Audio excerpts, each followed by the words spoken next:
This episode of Food Psych is brought to you by my online course, Intuitive Eating Fundamentals.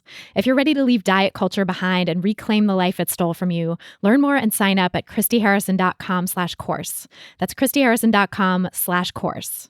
Welcome to Food Psych, a podcast about intuitive eating, health at every size, and taking down diet culture. I'm your host, Christy Harrison, and I'm an anti-diet registered dietitian and certified intuitive eating counselor, offering online courses and programs to help people all over the world make peace with food. Join me here every week as I talk with interesting people from all walks of life about their relationships with food and their bodies. I remember I was teething, little gums bleeding, cried every evening, it was all about eating. When I became a teen, it was all about beefing. Now I'm ready for the world, trying to sink my teeth in, stacking extra. Hey there, welcome to episode 148 of Food Psych. I'm your host, Christy Harrison, and today I'm talking with Rebekah Taussig, a disability advocate and writer who has one of my absolute favorite Instagram accounts. We get into why body positivity needs to be a radical and intersectional movement, the connection between body acceptance and disability rights, the many ways in which diet culture has infiltrated disability culture and affects people in disabled bodies, and so much more. I can't wait to share our conversation with you in just a moment. It's one of my favorites of recent history. But first, I'll answer this week's listener question, which is from a listener named Cassidy, who writes, "Hi, Christy. I'm wondering if you can give some practical tips on how to speak truth about health at every size and intuitive eating in situations where only a short or casual response is possible. This week, I was walking down the street with my roommate, and she made a comment about not wanting to buy more jeans until she loses X pounds. Of course, my mind was reeling with long-winded responses about health at every size, but I was at a loss for words and ended up just chuckling along with her. Any advice for shutting down diet culture in those situations would be greatly appreciated." So thanks, Cassidy, for that great question. And before I answer, just my usual disclaimer, these answers are for informational and educational purposes only and aren't a substitute for individual medical or mental health advice. I'm sure you know that by now because you probably heard me say it a million times. So first of all, I want to say that the pressure to laugh along with people is very strong in those situations. So you're not alone in feeling at a loss for words. You know, I have a lot of compassion for you. I've been through this myself. I know many people in this space that I work with have also been through this situation. So you're not alone. And it's definitely great to have some sort of quick responses prepared ahead of time so that you can have something to pull out of your pocket when you're feeling kind of awkward and don't know what to say. You can sort of just default to something that you already know. So in this case, you could have maybe said something like, "The body you have now deserves to have cute jeans too." That's something that sort of immediately popped to my mind. Or, you know, if you want to be sort of cute and cheesy and sweet, you could be like, "I think you're perfect exactly as you are. I don't think you need to change your body one bit." There's also the option of saying something like, "Actually, I'm not a fan of weight loss." And that really opens the door if she wants to ask more about why you feel that way. Or it could just sort of hang there, you know, awkwardly, and then you could change the subject. But at least you've introduced a different point of view, just injecting that little kind of comment of like, "Actually, I don't think weight loss is the greatest thing. I don't think it's a great idea," or "I'm not a fan," is a good way to just show that there's other ways of thinking about this possible, that the diet culture way is not the only way. And it sounds like this wasn't necessarily a triggering experience, like it wasn't triggering to hear her say that, which is great. So you don't need to go into thinking about how to manage triggers. But I do think something that I often recommend for people who want to help manage triggers could also apply here, which is that if you feel safe, if it feels comfortable to you to talk to her about this stuff, you could try offering a little bit of your own experience as a way of explaining why you don't think weight loss is a good idea. So you could say something like, "I've actually been working on loving my body at any size because the pursuit of weight loss has really caused me a lot of pain and I don't want to do it anymore." Because that really opens the door to talk a little bit more about your experience and why you've made the decision that you've made. And that kind of personal revelation is really much less debate-inducing than if you launched into a whole oratory about health at every size, because you're not debating the points of science and conventional wisdom that people have received from diet culture that oftentimes they really have a hard time letting go of. But you're actually just saying like, "Well, for me personally, here's what happened." And I think that kind of thing really does crack a window open in people's minds to think, "Oh, wow, this kind of weight loss talk and diet culture can actually harm some people. And there's this person's doing it in a different way or trying to do it in a different way because they found it harms them. I wonder if it's harming me too." Oftentimes hearing people discuss their own experiences can make you reflect on yours and vice versa. So that might be a nice way to sort of open the door to a larger discussion about this, or at least just plant the seed. And in my own life, I will say when I encounter someone doing a lot of diet talk or weight talk like this in those little moments, I'll usually say something like, well, I actually have a different philosophy, which if they know I'm a dietitian, they'll kind of know what I'm talking about. Or if they don't know I'm a dietitian, then I'll add that part as well. And I'll usually say a sentence or two about the way I practice and how it's different from the conventional weight paradigm that most dietitians practice from. So I think that's a helpful way to open the doors, just like to talk about your own experience. But I think whatever you say, just try to keep it brief and friendly and trust that if the person wants to know more, they'll ask. And if they don't, the conversation will just move on and that's fine too. Because sometimes really all you can do is plant a seed. I've said that a lot on the podcast. You're just planting seeds and you're not necessarily going to have time or space for a big conversation, but you're just interjecting something that might be helpful or might be different for someone to ponder and mull over or just forget about until it resurfaces later. And they're like, oh, my friend Cassidy said something about this, years down the line or whatever. So sometimes just planting the seed is enough. And in many situations, you wouldn't necessarily even want to get into a big conversation anyway, even if you did have the time and space, because sometimes people just aren't ready. And sometimes they're going to debate you. And sometimes they're going to be really upset or triggered or whatever. They're going to have their own reactions that then you have to deal with. And so it can be a helpful way of setting boundaries for yourself too, by just being like, I'm just going to do a little bit. I'm just going to say a little bit here. I'm not going to get into something big because I just don't feel ready for that right now. I just don't feel up for that today or whatever. And, if you don't feel ready for it because you're pretty early in your health at every size and intuitive eating journey, that's completely normal and understandable. I think it takes a long time of working out these ideas and thinking about them and debating with them before people feel comfortable fielding all the questions they're probably going to get if they get into a big discussion about intuitive eating and health at every size. So I think having resources to direct people to if they do ask is helpful. And of course, this podcast is one that you can always point people to. That's always helpful for us too, to get more listeners, but helpful for them to start diving into these concepts as well. So episode 127 is a great one to start with to introduce the concepts of intuitive eating and health at every size, or episode 31.5, which is called Getting Started with Food Psych and Body Positivity, kind of introduces the whole overarching idea of the podcast and then gives people kind of a roadmap of which episodes to start with and where to go from there. So I hope that helps, Cassidy. Thank you so much for your question. And if you want to submit your own question for a chance to have it answered on an upcoming episode, go to christyharrison.com/questions and you can ask yours there. That's christyharrison.com/questions. And then if you want a whole library of answers from me to help you master intuitive eating, plus the chance to ask me any question you want and have me answer it quickly in an exclusive monthly Q&A that I do, you can join my online course, Intuitive Eating Fundamentals. The course has 13 modules of content teaching you the principles of intuitive eating, plus an exclusive monthly Q&A podcast that I talked about, which has hundreds of answers to people's questions about intuitive eating. And when you join the course, you can ask me your questions and have me answer them in the following month's Q&A. So that's a really easy way to get your questions answered pretty quickly. Participants really love the Q&As and they've told me they help it feel like a really personal touch to the course. And another thing that they really love is our private Facebook group, which is exclusively for course participants. I'm in there interacting with people every day, so they feel really supported by me and my wonderful staff. And it's also just an incredible group of people. Your fellow participants in there are so cool. And it's so important to have a community when you're going against the grain of diet culture and everyone else in your life is talking about dieting or clean eating or trying to lose weight or whatever it is.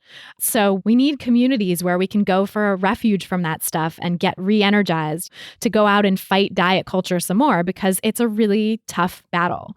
So if you're ready to become an intuitive eater and leave diet culture behind with a great community of people supporting you to do it, learn more and sign up for the course at christyharrison.com/course. That's christyharrison.com/course. And now, without any further ado, let's go talk to Rebekah Taussig. So tell me about your relationship with food growing up.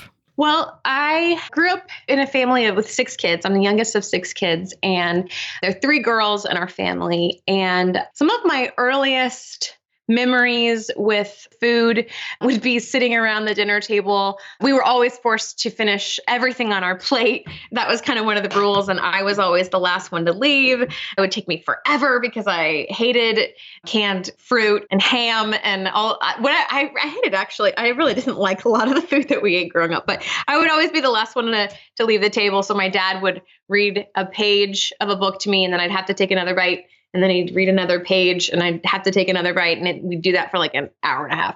So I think my earliest association in that sense was less about enjoyment or less about hunger. Neither of those things really factored in. It was more kind of like fitting into a family structure. And that makes sense. There was like 6 of us, right? And so it was sort of a necessity, I think, like this is our eating time and that we had a really tight budget. So mom made this food for us and my dad paid for it. And it was like, now it's time to eat. So those are really early memories. But I think in terms of like developing my larger ideas about eating and how it connected to my body developed a little bit later, surrounding a lot of my mom's ideas about femininity and what it means to be beautiful. And a lot of that was wrapped up in thinness and being really small and being kind of frail. So we grew up like hearing all of these stories about how tiny she was in her youth. And even as our mother, like a lot of stories about her doctors commenting on how thin she was. And she would say all the time, she would say things about how she just doesn't think about food. And we would know that she would forget. And I say forget in quotes because I'm not really sure what that means, to forget to eat. That doesn't seem like very human, right? Like, but she would forget to eat. And so there was just a lot of obsession or focus on being really small and thin and having people commenting on her body and her retelling that to us a lot. And to this day, I'm not sure that she's even aware that that's a thing that she did or does. It just seems so ingrained in, it's like this constant stream of narration. So I'm the youngest and I have 2 older sisters. And so I always felt like they kind of fit in line with her desires and expectations for what her girls would be, which is very tiny and small and kind of frail. And I didn't fit into that and started to notice that right around adolescence, like middle school. I never forgot to eat. Like that was never going to happen to me. I always have loved eating. And in adolescence, I was growing. And so I had kind of this unending appetite. And I can remember coming home from school and like, I think there was a good month when I would make myself an entire casserole dish of custard and just eat the whole thing. And when I got home, I was just like, that was my treat. And I was like starving when I got home and I would just completely dive in. And so I started to grow quite a bit. And I think that was when I started to grow and notice that my body was just rounder and softer than my sister's. And then of course, right around that time, our bodies were attached to male desire, so like you're small, you need to be small and petite and frail to attract male attention. And that was very important and valuable in, the subtle ways that you learn those messages, both at home, and every other story being told around us. Totally. Just diet culture in general, reinforcing that everywhere you go. Yes. Exactly. So there's like no escaping this message. And at the same time, you hardly notice that you're learning it. So those 2 things at the same time, I was definitely comparing my body to my sister's bodies, and both in their smallness, their almost like boniness, and I don't know. I mean, it's more than softness because, of course, at the same time, there's my disability is a part of that narrative too. I was just going to say, I'm curious how your disability connected with your relationship with your body and if it had any bearing on your relationship with food or that piece too. Yeah. Well, as I was thinking about this conversation and how I would make sense of that in my mind, it's actually a lot more connected than I would have thought. In the sense that, so I'm like noticing that my body is rounder and softer than my sister's, but part of that is it's also like asymmetrical. So I'm paralyzed. So I actually have really thin, actually scrawny legs, but then I have my torso is really lopsided. I have pretty severe scoliosis. And so one half of my body or my belly protrudes out pretty far on the right and then sinks in on the left. And my arms were always a lot stronger than the rest of my body because I use a wheelchair to push myself around. And so it was in part like I'm noticing that parts of my body are really round, but it's also the shape of this body is so strange. I start to see it that way. I start to see my body as really strange. And even words like grotesque or monstrous, I felt really unsightly and hideous as I started to notice how different my body was from my sister's bodies, from what I was cutting out magazine clippings. I don't know why that was the thing to do in middle school and high school, but like somehow I'm like cutting out all of these magazine clippings and making posters. It's almost like really distorted vision boards in the 90s or something. Totally. Oh, I completely did that too. It's so ridiculous. I know. What an exercise in pain and suffering. Seriously. So I'm just like comparing myself to all of the images of what I'm seeing as beautiful and desirable. And I'm none of those things. And so for a time, I would go through periods of like really weird restriction in the sense that I would eat like of ice cream, but then like nothing else for dinner, and somehow thinking that that was going to help me attain the shape and size that I was seeing as like the goal. So just kind of making up diets for yourself, basically. Yeah. And I would do that for a time and then kind of like swing back into eating whatever I wanted. And so it was kind of like a cycle. I know that's pretty common for people.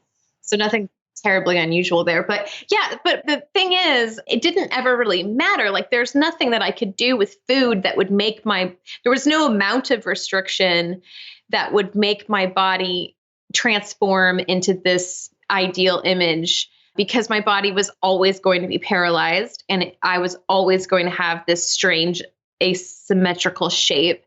And I was always going to be in this wheelchair and my feet were always going to be limp and swollen. And, there was just no amount of restriction that could transform me. And so I think at a certain point, I really just started to detach myself from, I tried to kind of pretend like I didn't even have a body. So I didn't want to look at it myself. I didn't want other people to look at it. I wanted to ignore it entirely. And so I kind of set to work disentangling myself from even having any sort of body because it was just too much shame. Yeah. So it was like a coping skill almost to distance yourself from your body. Yes. Yeah, absolutely. And of course, that doesn't like get rid of the shame by any means. That's not solving any problem there. In fact, it kind of enforces it and protects it. But I definitely kind of sunk into that way of connecting to my body. It was never going to be the object and shape that I felt like it needed to be in order to be acceptable. And so there's no other option. I just have to I can't acknowledge that it exists. Yeah. So you pretended you didn't have a body, basically. Pretty much. Yeah. In every way. I'm not going to pay attention to how my body feels, what I'm experiencing, even to the extent of enjoying what it feels like to be in a bath. So there's no pleasure that my body can experience. And that just became more and more dysfunctional for me as I got older and shaped a lot of my decisions in relationships. How did that affect things with relationships? It's kind of an absurd story. I mean, when I think about it in retrospect, which I guess a lot of us, maybe as time goes on, you look back and you're like, why?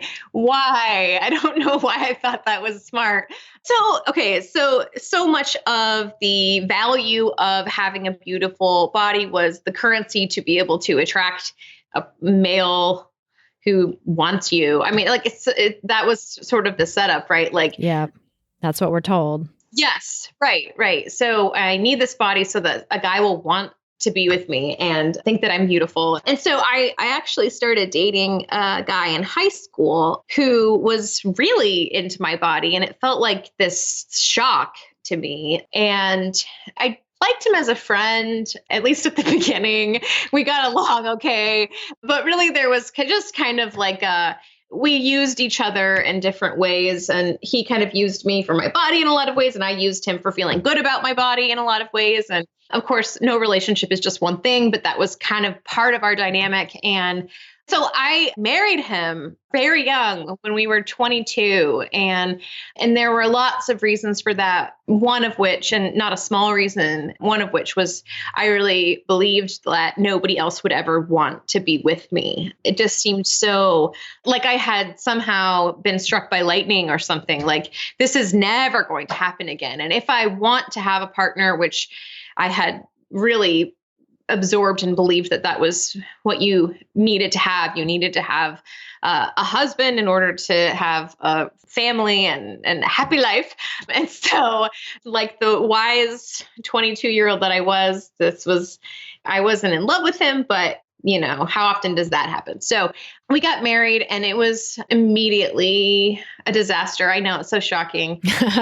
I know, really? That's unbelievable. But one of the things that I think is the most interesting part of how this went down, and really, when I think back on it, really makes me feel just astounded by my body and really kind of in awe of my body as an ally, I guess, or as a guide.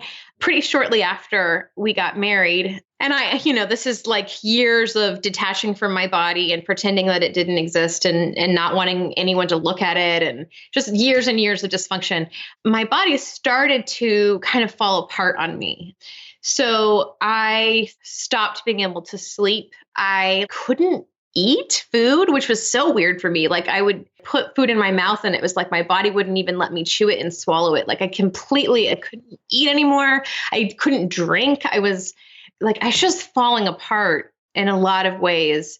My body was basically giving me every red flag to say, it's time. Pay attention, like stop this. You have to recognize that I'm here. You have to listen to me. I'm telling you, I've been trying to tell you and you've been ignoring me. And so now I'm just going to set myself on fire. So I like crumbled and ended up leaving that marriage and basically starting over from that point.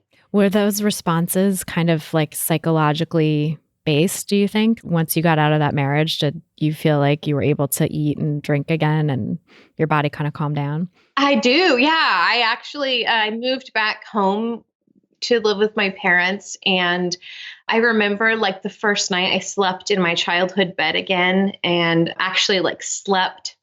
And it just felt like being able to breathe again. And it took a while. It wasn't like I moved back home and then, now everything is set right. I mean, it was a stretch. It was maybe 3 years of kind of back and forth recovery and none of it being linear, kind of this jagged path toward alignment with myself and an ability to exist in my own body and feel that body and listen to it and value it and pay attention to it. I think one of the biggest insights that I learned through that stretch and through that transition, kind of like pre-divorce, post-divorce transition, was recognizing that my body is so much more than an object to be admired by anyone. That's huge. Oh my goodness, right? Like fundamental shift of everything. Because when you think that your body is just an object, like a piece of material to kind of whip into shape in order for it to be dazzling to the sight of others, it's so limiting to actually what it means to be alive. Yeah, it's like you're cutting off all other capacities of your body and just sort of focusing on the outside. Right. It's like shoving yourself into a one-dimensional world when your body's like, let me breathe in the three-dimensional planet. Please let me expand and breathe in and out here. And so I think that was one of the biggest things I was unlearning and then kind of relearning a new way during that time. What helped you unlearn and relearn those things? Like, did you discover, was that the point at which you started to get interested in like disability rights, or did you have like therapy that pointed you in that direction? Or so both of those things. So I did start seeing a therapist who just kind of like week after week forced me to acknowledge that I had a body and that it was telling me things over and over and over again. We would be in the middle of a therapy session and she'd be like, okay, stop. Pay attention to what your body is doing right now. Oh, are your shoulders like hunched all the way up to your ears right now? Why do you think that is? And what's your heart doing right now? Your heart is pounding. What is your body telling you with your heart pounding? And what happens if you just take some breaths right now? So she was constantly bringing me back to my body in a way I'd never experienced before. And oh my goodness, what a gift. So I've been meeting with her for I don't know, at least 5 years on and off, which it takes time to build up trust with somebody like that. And for her to know enough my patterns of reverting to stepping out of my body and existing in this other way and place. But yes, that was one of the things. And like you mentioned, another really valuable, important thing for me was finding disability studies and finding other voices of people with disabled bodies to narrate some of their experiences. And for me to start to recognize that a lot of my experiences are not singular, but actually belong to a community of experiences was jaw-dropping and very empowering to recognize that I'm not really that unique. I mean, I am, and I'm not. Yeah, I feel like you're not alone, probably, right? That you're not the things that you think are difficult about being in your body or about your life that maybe you just blamed yourself for. You're able to put it into a context and say like, oh, maybe it's not just me. Maybe this is how the world treats bodies like mine. Exactly. Absolutely. Very well said. That's exactly it. Because I think that the message that I had slowly accumulated over time was that I was a problem. My body, my presence, my existence in any particular space was a big problem. And I think there's so much shame wrapped up in that I'm wrong. Like my existence is wrong. And then to start seeing other people being able to point out a really good example of one of those shifts for me was I have some friends that live in apartments on third floors of apartment buildings without any ramps, which is really common. And my friends, and this wouldn't be the only time I've experienced this, but for this particular example, my friends would have to carry me up those flights of stairs in order to get to their apartments. And the feeling of being carried by someone when you can what a strain your body is on them, and you can hear their breathing become labored, and you feel like your own weight in their arms, and it's so inconvenient, and you're the reason this is happening. And the shame of that can just accumulate and billow and overwhelm. And I remember right around the time that I was first starting to think about disability studies and other people's experiences, I apologized to my friends that night. Like, I'm so sorry that you had to carry me up the stairs. And one of my friends just said, it would be a lot nicer if this apartment building had an elevator, that would solve it. And to think that in that moment, I had this shift of thinking, I guess there are bigger problems at play than just my own body. If structures were different, if spaces were different, then my body would have access and this problem wouldn't exist. This problem of being carried up 3 flights of stairs wouldn't happen. Right. It wasn't your body that was the burden or the problem. It was that the space wasn't designed to accommodate you.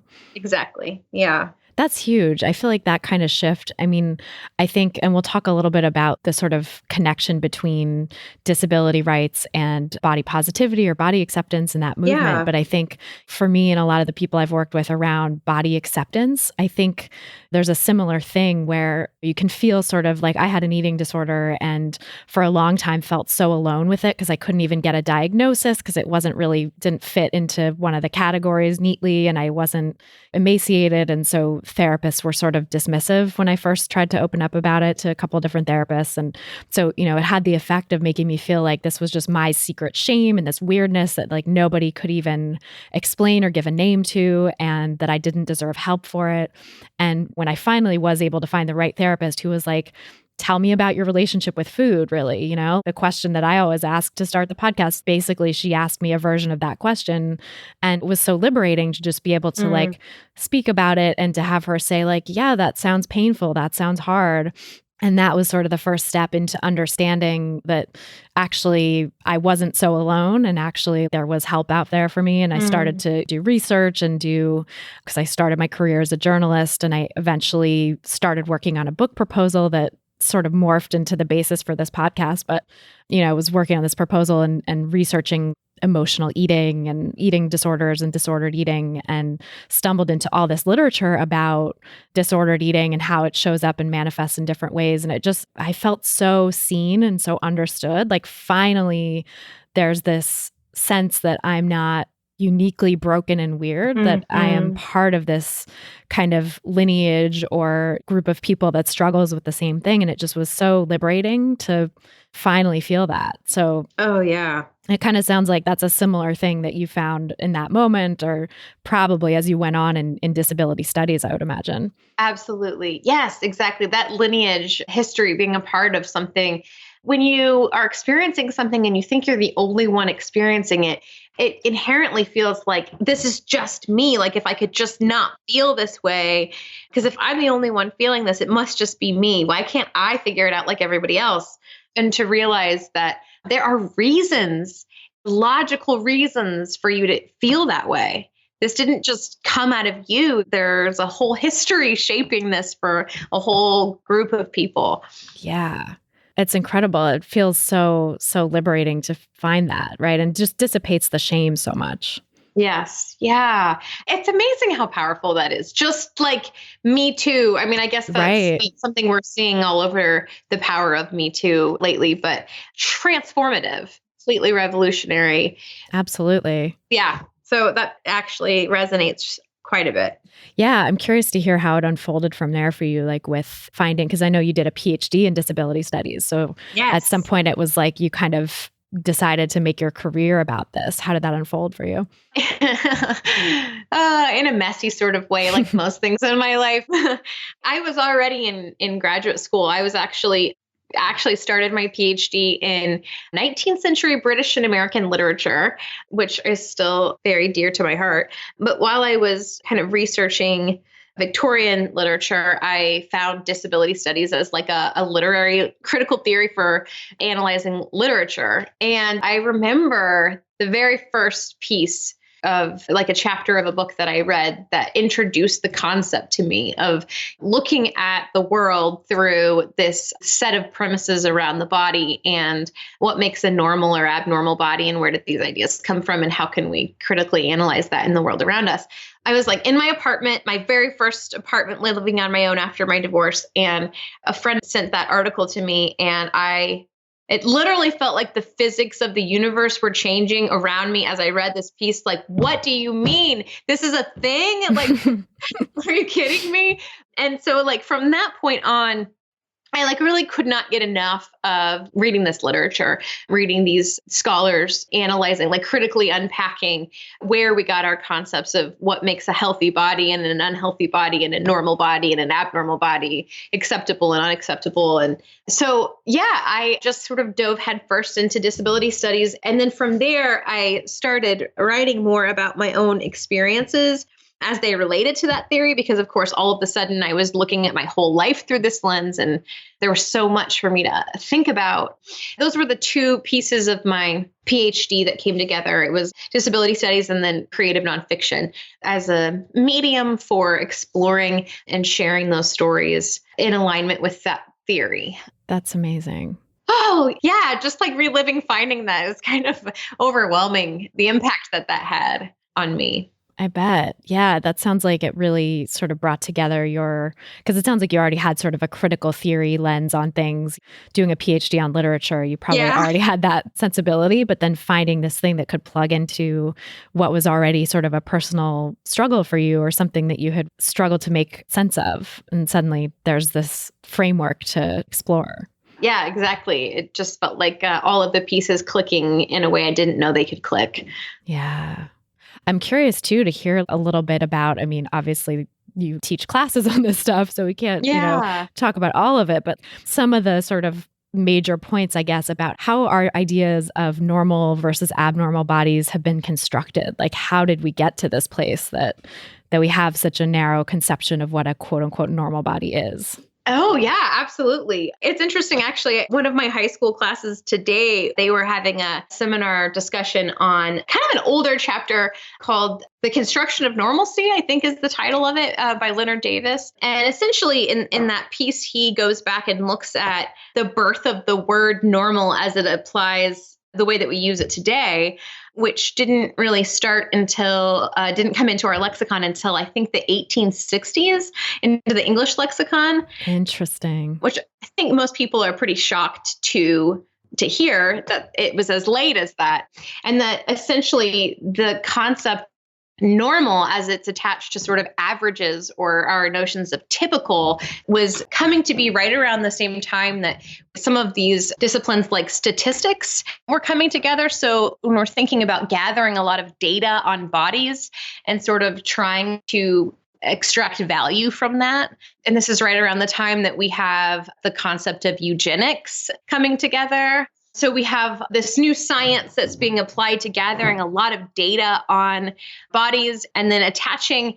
So we have all of this data on every part of human physicality, and then starting to imagine how we could harness that into an ideal. So what traits do we want to continue to perpetuate, and what traits do we want to eradicate? And so we kind of have this reshaping of expectations and parameters for ideal bodies and goals for bodies really took shape around that time, and have, of course, just kind of become more and more exaggerated, and we're saturated with it in such a different way now in terms of the images that surround us and all that. But that was sort of the beginning. And of course, we know that that got pretty horrific pretty quickly in terms of what we did with the concepts of eugenics. But it's so interesting that that was the time when this idea of normal bodies came into our lexicon, or normalcy as we construct it today, because I've been doing some research on the history of diet culture.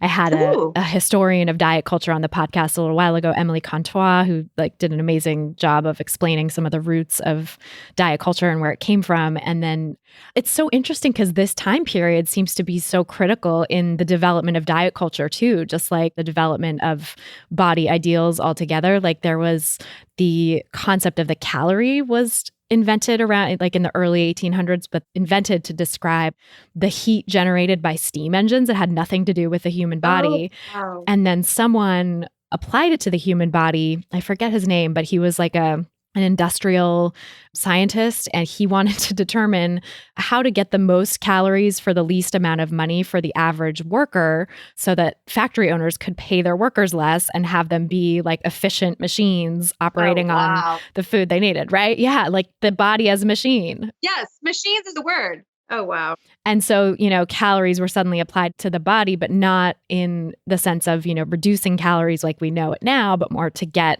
enough calories to do the work. And so it wasn't until later that it became about cutting calories. But I think that time was just so pivotal. The Industrial Revolution was happening in the US, and all of these sort of ideas about, the body as a machine and mechanizing everything really affected our relationships with our bodies. I love that image of calories being connected to the steam engine. That's what you said. Because think about the power of this. When you have the image of a steam engine in your mind, and then you think about calories as being the thing that's propelling that giant machine forward, that's such an empowering idea. And then you think about how it's been reduced and sort of minimized into something so diminutive. That's interesting. Totally. And also so sort of fear inducing. It's people are afraid of them and want to get rid of them and cut them, as opposed to this idea of that's your power. That's where literally where your power comes from, is this energy. Oh my goodness. I gotta say, your Instagram, I feel every other caption I read, I'm crying. Literally. It's they're so moving and so powerful. And it's just, I love it. I love your writing. Thank you for saying that. Not that I want you to cry, but but just, right. I don't know. So, when you put something out into the world and you don't really know, every time it means something to anyone else, I'm almost shocked. Really? Okay. I know what you mean, but no, it's beautiful. Thank you. Yeah. Cause I'm sure it's so personal to you, especially I think doing any sort of personal writing and then feeling people resonate with it. It's that feeling is so magnified, where it's oh, wow, this is just my life and I'm sharing it, and that people get value out of that is incredible. Yes, it is. It feels it's a gift. Connect in that way. So yeah. When did you start doing that? When did you start writing and blogging publicly? A little bit after I found disability studies. My roommate at the time was maybe the first person that said, you have some stories to tell that I think people would care about, and you're good at writing and you should do that. And so I listened to her And like, I don't know, like a year later, it's not like I started right away, but about a year later, I started just putting some things out there, and it was incredible in so many different ways. I mean, part of it was just the practice of taking photographs that included my body, like all of my body, not just like cropping out my paralyzed legs, but including like all of me. Just that practice was really meaningful. And then, of course, every time I shared a moment or an experience, and that was the first time I really met like a lot of disabled people. I didn't have that community in real life. And it's one of them. I know there are a lot of rotten things about the internet, but and what it's done to us as people. But one of the most amazing magical gifts is being able to be a part of communities of people that you wouldn't have been able to join or collaborate around otherwise. So it's been a huge gift for me. Yeah, no, it's amazing the power of the internet to connect us this way. I feel like it's similar kind of double-edged sword, but Yeah, but it's not small. I mean, it's tremendously powerful, kind of like steam engine powerful. So I don't want to lose that. Right. No, me neither. I think it's so important. And that it sounds like for you, that representation of like sharing your body in its entirety, and probably for the people witnessing it too, like feeling that they were represented or seeing a body that maybe resembled theirs, or, Yeah. or a body that just was different than the sort of narrow view of bodies in our culture. Absolutely. Yes. Yeah. I think this is true for a lot of people who have social media and body positivity presence on the internet. But I think a lot about like, who do I wish I could have seen when I was younger, and starting to piece together what my body meant. And I think about that smaller version of me a lot when I think about what I want to put out into the world. And I think that's a lot of people do, is think about who did that person need and how can I be that now? I know it's such a powerful guiding force. Yeah. Because it's like we all have that younger version of ourselves that was so lost, Yeah. Yeah. Aw. I know. But it's beautiful. And I feel like very healing too, when you're able to give that version of yourself what they needed as, Right. Now as an adult, and kind of like taking care of your own inner child's needs after the fact is very restorative, I think. Mm-hmm. I think so too. Restorative. And how did you sort of connect with the body positive movement? Because I've read that you've written about how disability rights is sort of its own world, and then there's the body positive movement, which has a lot of similarities, but you were sort of not a part of that community yet until I think you wrote that Megan Crabb was helpful in sort of bringing you into the fold there. Yeah, oh my goodness. And I just was listening to the episode that you did with Megan. Is she not like the loveliest human? She is so amazing. I know. She's a delight. She just brings so much, like consistently just brings so much joy and love and acceptance. It's incredible. Yeah, she found me in my earlier days. And of course, I mean, it is interesting. It's amazing how much overlap there is with disability rights and some of the goals that I would have for a disability community, and then body positivity, in the sense that we're identifying structures that have shaped our perceptions of our bodies. And we're disassembling that structure together and rewriting a new narrative collaboratively, and kind of using our voices to make a lot of noise and change that story, change that narrative. And I've shared so many stories and seen other people sharing so many stories with all different sorts of bodies, disabled and not, where we start to first learn we're told what our bodies are supposed to be and what they're not, and how they fall short, where we're sort of piecing together what we need to be and starting to realize that we fall short of that. And then similarities in the stories of unlearning that, of beginning to see something different and more hopeful and invigorating and empowering. So I've just been surprised and delighted by the overlaps in those stories about bodies. And of course, there's limitations to that.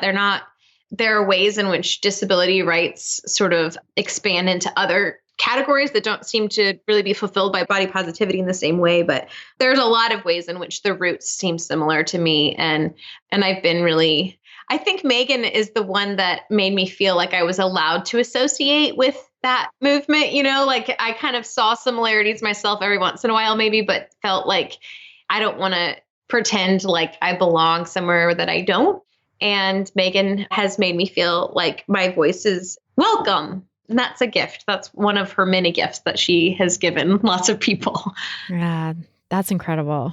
And I think it's really, I mean, to me, body positivity, and I know Megan has said this too, that, it has to be a radical, all-inclusive thing. It can't just be body positivity for some bodies. Yes. And I think that's where it has to encompass disability. It has to encompass ethnicity and race and gender and all of the stuff, right? Age, sexual orientation. Like, to me, it's got to be to really be a body positivity that means something and that changes the world. It has to include all of those facets of how we are in our bodies, because all of that stuff intersects in so many of us. Like, we're not just moving through the world with one identity. So right. I think we need to consider all of these different ways that bodies show up and make space for that. Yeah. Yeah. And I think that it's interesting. I feel like in this conversation, especially when we were first talking about my early associations with food and the shape and size of my body as compared to my bony sisters or whatever, I think that's a interesting way for me to experience some of that intersectionality in terms of there's just a lot of different identities overlapping in that moment. And that's just one tiny way in which that all of us experience that sort of overlapping of different identities and ways of being in our body and what it means for us to be in our body and how we make sense of that and reclaim that. So I agree.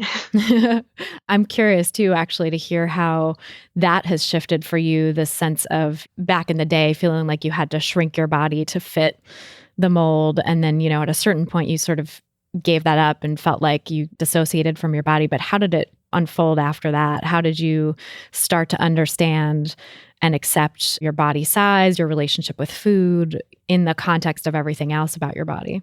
Yeah, I think that none of that is simple. I mean, none of it was ever, and then I figured it out. I think I'm still figuring it out, but I think one of the biggest shifts, and this is kind of the first time I'm thinking about this. So I apologize if this is really clunky. I'm kind of like thinking about this out loud for the first time. But I think as I started to be more comfortable in my own body, I started to have more genuine connections with people, more genuine relationships. And I feel like so much of that for me, I'm like, I have all of these memories of sitting with my friends in graduate school, like at a restaurant for 3 hours and just like eating together and something being like really joyous about that process. And I don't know if one of the gifts of transitioning, of coming back to my body and my relationship with food in that process is allowing myself to feel joy in eating with people and the richness of living that part of life together and having that be sort of a ritual of closeness and intimacy and joy and relationship, and it not having it be as attached to a size in one way or the other. I don't know. I think that's maybe one thing. I think that there's a lot of things to think about in that process, in that journey of thinking about food. But I think that was one thing that I started to experience for the first time, it felt like.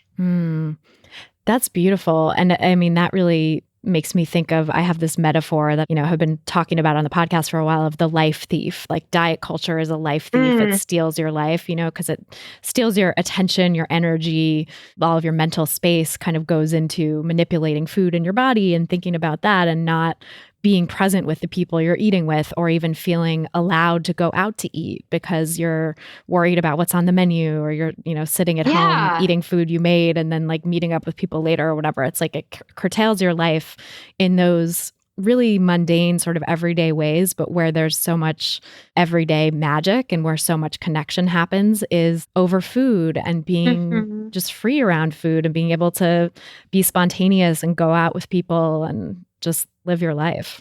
Yeah. Yeah. There's just so much joy in that and richness. I think like the opposite, just the alternative is starved in literal and metaphorical ways. Totally. Yeah. That's really interesting. Like the idea of richness versus being starved or sort of having this austere, deprived existence, which is what dieting and restricting yourself of food does to people. Yeah. I'd never thought of that before, though. So thank you for prompting me to reflect on that and how that was part of it. Oh, that's great. I'm so glad. Yeah, it's beautiful to have moments like that. Yeah.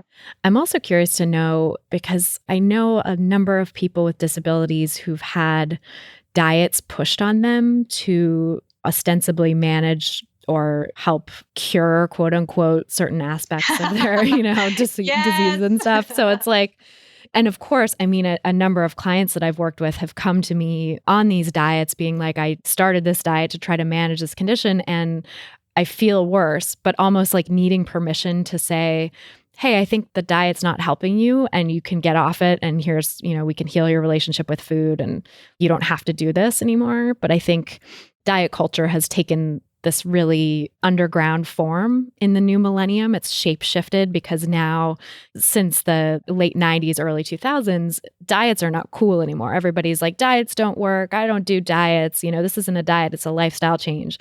And so these sort of supposedly health-promoting behaviors that are actually more about manipulating the body to fit into a cultural ideal, but go under the guise of health promotion, are getting disseminated more and more. And I think, it's unfortunately something I've seen in people with disabilities where diet culture is being sold as a way to manage conditions and stuff like that. So I'm curious if you've had any experience with that, personally or through community. Yeah. My favorite example of that is when I was online dating. And one of the guys that I met, online dating with a disability is just its own whole podcast episode. He's amazing. But one of the guys that I started talking to online kind of made it his mission to figure out like how to cure me, which was hilarious because it's like, you don't know a single thing about my body, right? Like you have no idea why I'm in this wheelchair, but you're going to figure out the diet plan for me. So he was like, what did he say? He said something like, I used to have really bad asthma. And then I started eating all of these, like he gave me a list of certain foods and he was like, I really think that we could heal your body with food and maybe some exercises too, but I could draw you some sketches of what you need to do for that. And I know it was so amazing. I was like, this is too perfect. You're the funniest ever. Yeah. I will go on to tell this story for years to come. And I have, but I think that one of the things that's really interesting to me about that in terms of thinking about, I don't know what the goals are for prescribing certain diets for people. And a lot of times the idea specifically with disabled people is this idea of cure and the fact that like cure is obviously your goal. Like, I don't have to ask you if you want this. It's already implied. It's so deeply accepted in our communities that cure is better than not cure.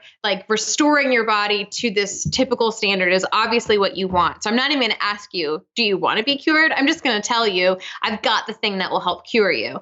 And so I think that it's kind of an interesting point of comparison to think about how deeply embedded it is in our culture of like what kind of body you must want, regardless of what that might ask of you, what you might have to sacrifice in order to attain that, and what harm might be inflicted in you in the process of getting to that point.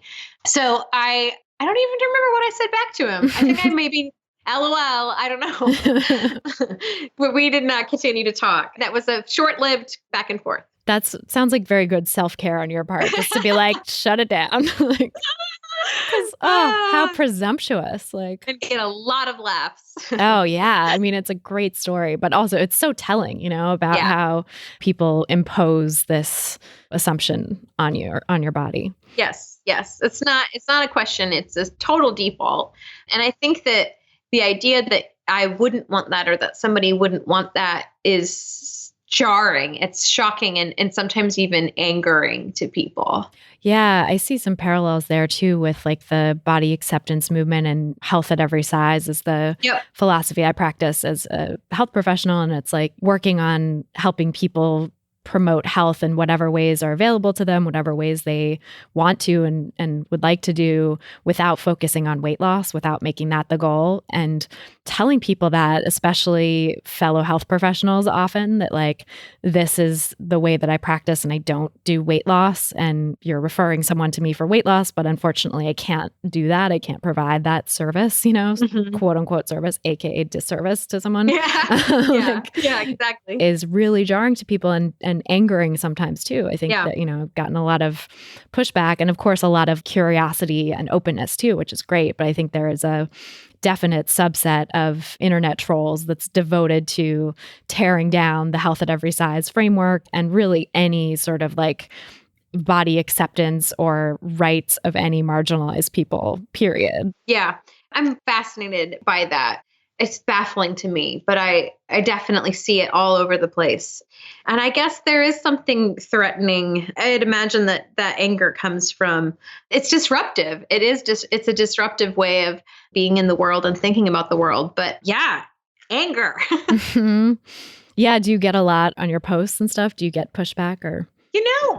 I have just been really moved by the people who participate in my Instagram. Lots of just open and generous people. I actually, when I'm thinking of anger, the most recent experience I'm thinking of is in my classes. When we try to talk through the idea that are there times when we wouldn't necessarily want to pursue cures, or is there potential harm to focusing on cure over accommodation?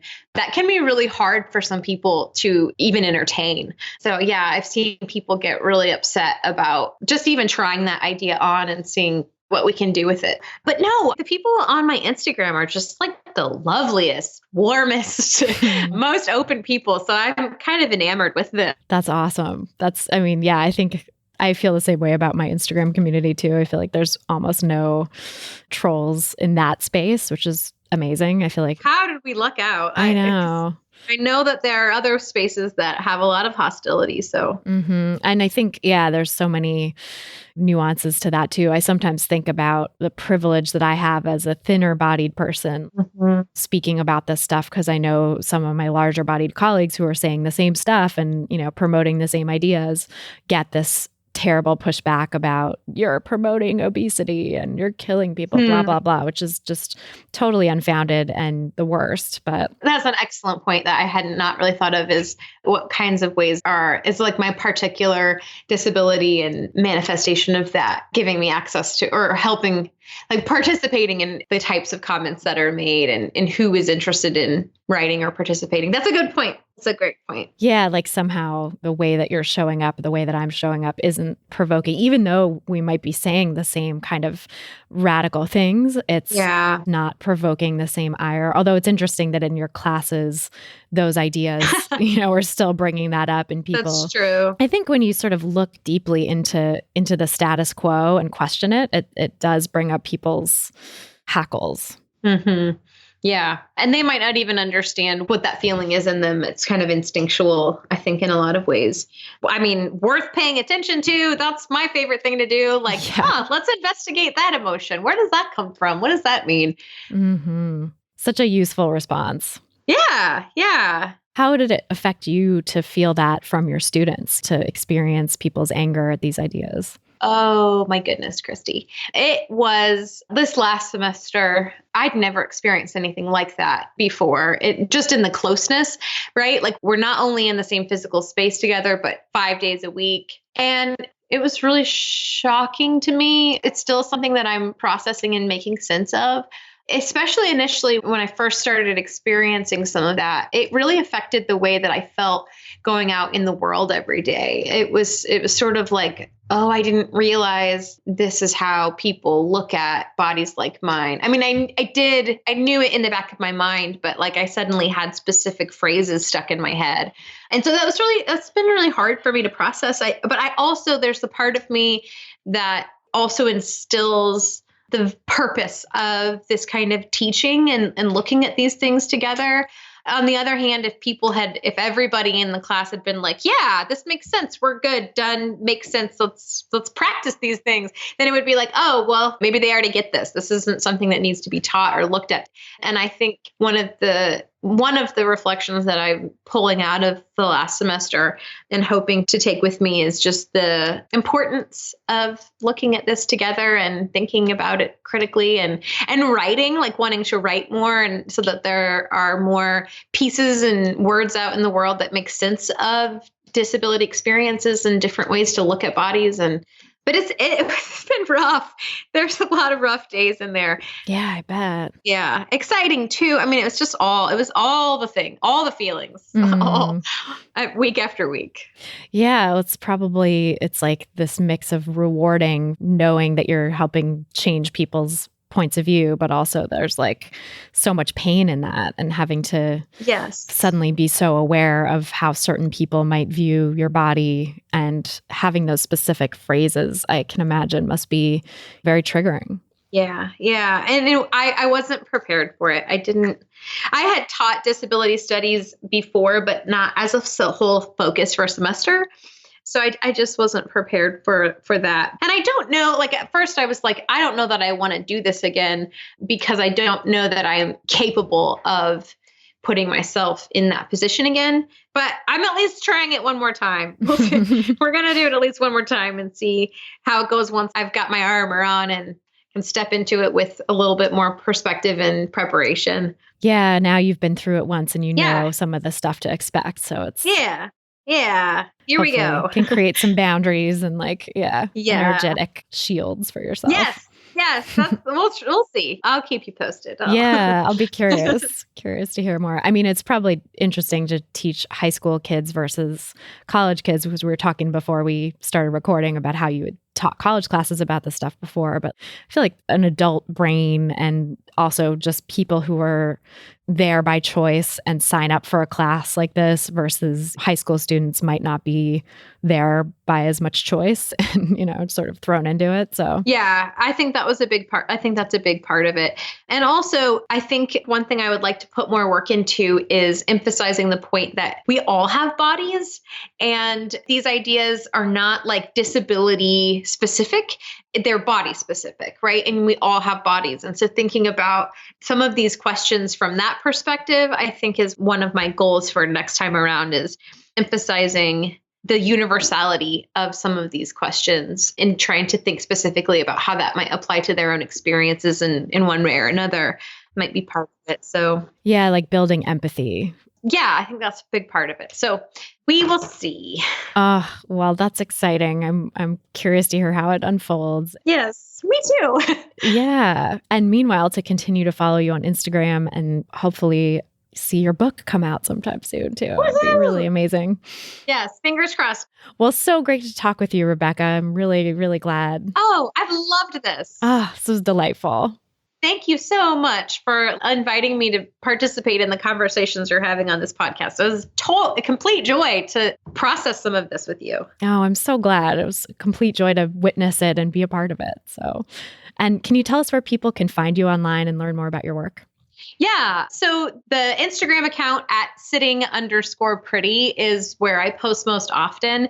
But the hub for my work and this upcoming podcast that I'm hoping to put together this year, and kind of where my pieces are appearing, would be on my website, which is www.RebekahTaussig.com. Those are the two main places where people can keep track of the things that I'm doing. Awesome. And we'll put links to that in the show notes for this episode too, so people can find you and follow you. And I love your Instagram so much. So everybody should go follow. Thank you. Thank you. That means a lot. So that's a wrap on our show for today. Thank you so much to Rebekah Taussig again for joining us on this episode. And thanks to you for listening, as always. If you've gotten something out of this podcast, please help us reach more people who need to hear the anti-diet message, because who doesn't, right? By sharing this episode on Apple Podcasts or iTunes or your favorite podcast platform.